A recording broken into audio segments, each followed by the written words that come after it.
there used to be an organization that I was affiliated with, and everybody would show up and take. Oh, I got to take from this person, I got to take from that person, I got to take from this person. That's how a lot of events are these days. I said, you know what, I'm going to try to get all my answers before I show up at the event. And then when I show up at the event, I'm going to try to serve and meet everybody's needs. Now, did I do it perfectly? No. But as a result, you become an outlier. People say, you got to talk with Lisa. She's so helpful, right? You got to talk with Michelle. She knows about this topic. Jeff is so good at websites. You got to talk with them. In other words, when you show up, build up, people refer you. Did you catch that? You don't need to ask anybody to refer you. They refer you automatically because you met their need. This is the opposite, the complete opposite of this selfish sales cycle. Okay? Here's the selfish sales cycle. And don't raise your hand if you've ever done this, all right? I'm sure we all have. I show up empty and needy. I remember back, can I share my weaknesses again with you? I feel like this is very helpful. Maybe it's therapy, all right? Because I feel guilty all these years. But I remember getting a VIP invite to Catalyst Conference. Okay, Catalyst Conference, 11,000 leaders in Atlanta every year, October. And I remember getting this private invite to this exclusive room with all these leaders. And I just had a book that was going to release. Back then, I didn't know this stuff. What do you think I did in the room? So sad. What do you think I did? Try to like, get people to get connected, try to, talk about my book, try to find an angle, all this stuff, Guess what I did the next year?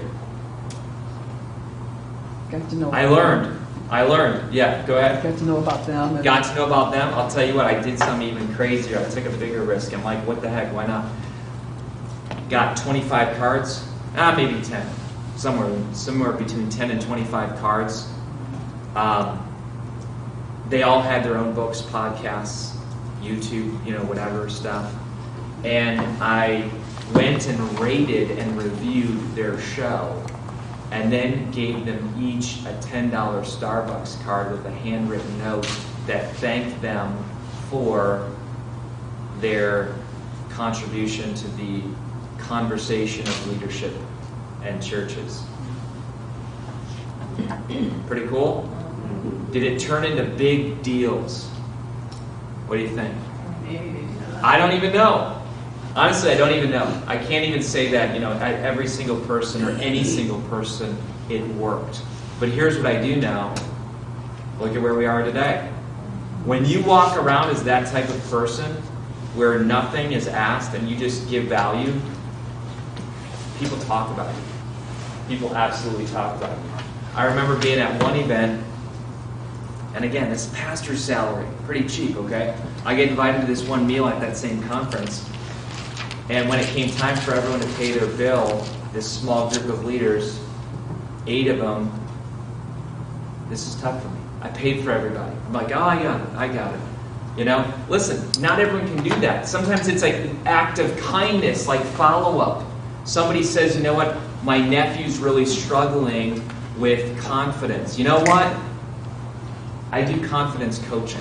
Why don't you give me your nephew's number and I'd love to chat with him. Free.